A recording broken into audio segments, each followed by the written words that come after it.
Rekan-rekan, ya hari ini saya giat mendampingi klien, ya sedang melakukan mediasi, ya mediasi maksudnya mediasi di Dinas Tenaga Kerja, ya. Jadi saya sedang ada kasus membantu klien, ya kan,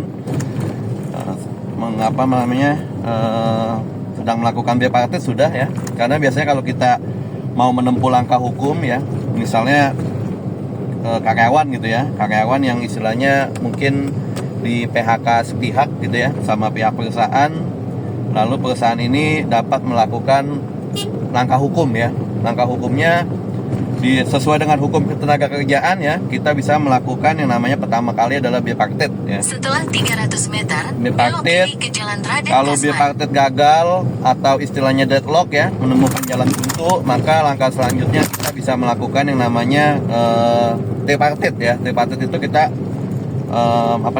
meminta bantuan gitu, ya, bahasanya gitulah, ya, meminta bantuan dari Dinas Tenaga Kerja Belok kiri untuk ke Jalan Raden Kasman, lalu belok kanan ke Jalan Arya Kemuning. memfasilitasi antara kita karyawan dengan pihak perusahaan gitu, ya. Kalau bipartit itu mungkin saya kasih definisi dulu, ya, biar kalian mungkin paham. Nah, bipartit itu antara perusahaan dengan karyawan dulu gitu, ya. Jadi kita melakukan undangan ke pihak perusahaan untuk melakukan suatu perundingan, ya. Belok kanan ke Jalan Nah, Arya perundingan itu Kemuning. disebutnya bipartit. Nah, kalau gagal baru kita melakukan lagi langkah hukum yang namanya tripartit, ya, yaitu di Dinas Tenaga Kerja, ya. Nah, Dinas Tenaga Kerja ini nanti yang memfasilitasi Terus di Jalan Arya Kemuning memediasi sejauh gitu, ya. 800 Nah, kalau meter. nanti mediasinya ini deadlock juga gagal, maka kita sebagai yang dirugikan gitu, ya, atau bisa melalui kuasa hukumnya bisa melakukan langkah hukum, yaitu gugatan perselisihan hubungan industrial, ya, PHI, ya, namanya, ya. Kita bisa gugat gitu, ya. Gugatnya di mana? Ya gugatnya ya di pengadilan negeri gitu, ya. Cuma pengadilan negeri yang ada menangani masalah hubungan industrial gitu, ya. Kalian bisa ini nanti, ya, bisa konsultasi kalau memangnya ada masalah seperti ini gitu, ya. Jadi intinya gini, kita sebagai karyawan gitu, ya, sebagai karyawan, ya, karena saya posisinya di sini pihaknya mendampingi karyawan gitu, ya. Kalau karyawan merasa dijolimi, merasa disakiti gitu, ya, jangan segan-segan melakukan langkah hukum gitu, ya. Nggak apa-apa, kita layani aja. Mau sampai gugatan silakan gitu, ya. Nanti kita bisa gugat sampai PHI, ya, perselisihan hubungan industrial kita gugat gitu, ya. Nanti tergantung lah, ya. Karena intinya ya kita nggak bisa jamin juga menang atau kalah gitu, ya. Tapi intinya kan kita sudah melakukan kita sudah melakukan langkah hukum gitu, ya. Masalah menang kalah itu urusan belakangan lah. Yang penting kita melakukan langkah hukum gitu, ya.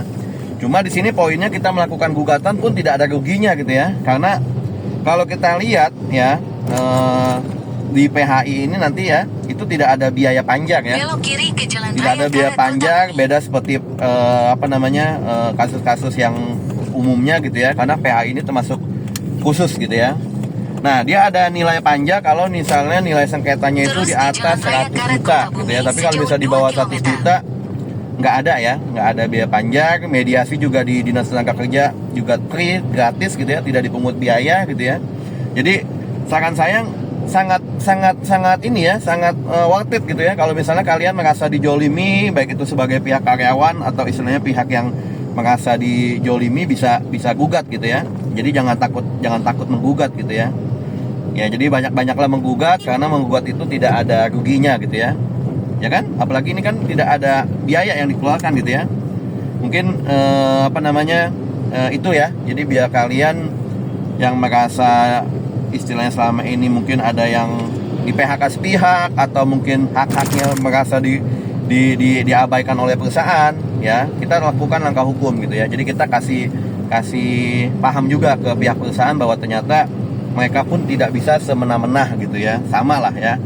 Ya kan begitu, ya. Sama kayak di pengadilan pajak kan gitu juga, ya. Jadi saya selain di pengadilan negeri juga saya handle pengadilan pajak gitu, ya. Karena sebetulnya kita advokat atau lawyer bisa di semua bidang gitu, ya.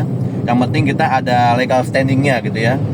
Ya misalnya banyak juga kawan-kawan yang bertanya, sebetulnya saya lawyer apa sih gitu, ya. maksudnya pajak pegang gitu ya, terus kasus-kasus pidana perdata saya pegang, ya nggak apa-apa gitu ya. Kenapa saya bisa pegang kasus pidana perdata pajak gitu ya, karena saya punya legal standing gitu ya. Ya kalau pajak misalnya ya, selain saya juga sarjana hukum, saya juga sarjana ekonomi gitu ya, saya juga sudah lulus berita pajak gitu ya. Jadi ya apa salahnya kalau saya bisa handle pajak juga gitu ya, karena legal standingnya ada gitu ya. Ya jadi hari ini pagi ini mungkin saya hanya kasih apa ya istilahnya, inilah ya apa namanya, inilah sekedar info lah gitu ya, sekedar info pengetahuan ya. Tapi dalam hal ini saya lagi menuju ke Dinas Tenaga Kerja Kota Tangerang ya. Jadi hari ini kita mediasi dulu gitu ya. Kalau mediasi ini gagal atau deadlock ya sudah gitu ya, kita lakukan langkah hukum lagi, yaitu gugatan gitu ya.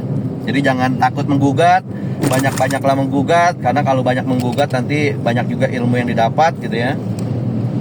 Seperti itulah intinya ya. Jadi jangan takut, kita lakukan langkah hukum ya kan.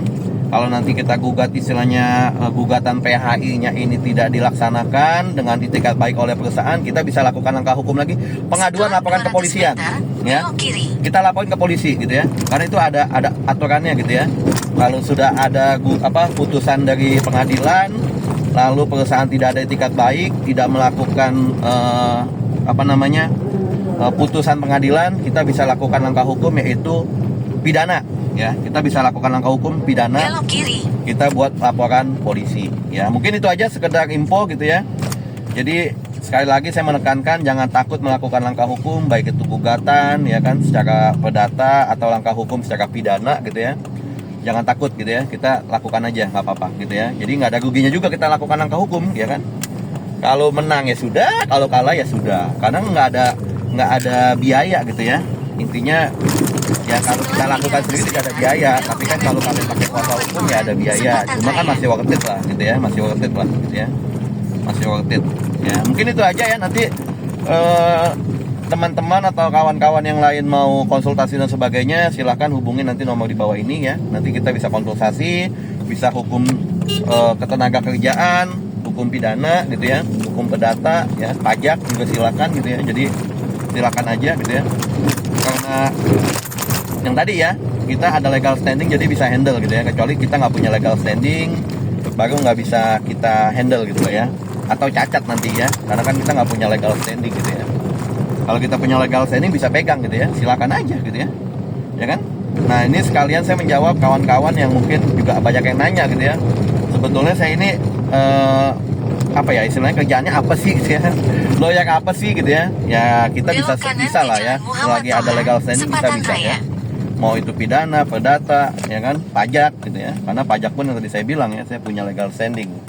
Saya punya berita pajak, saya juga sudah lulus USKP, ya kan. Saya juga ada kartu di pengadilan pajak, jadi bisa beracara juga di pengadilan pajak gitu ya. Saya juga sarjana ekonomi tadinya gitu ya, S2 juga akuntansi. Jadi karena ada legal standing itu bisa pegang gitu ya. Mungkin itu sekilas, kurang lebihnya saya mohon maaf ya. Terima kasih, ini hanya sekedar info gitu ya, sekedar info buat kawan-kawan. Yang intinya tadi lah saya sudah bilang berkali-kali, jangan takut melakukan langkah hukum ya kan, baik itu perdata ya kan, gugatan ataupun langkah hukum pidana ya, jangan takut lah ya. Oke, makasih, selamat pagi.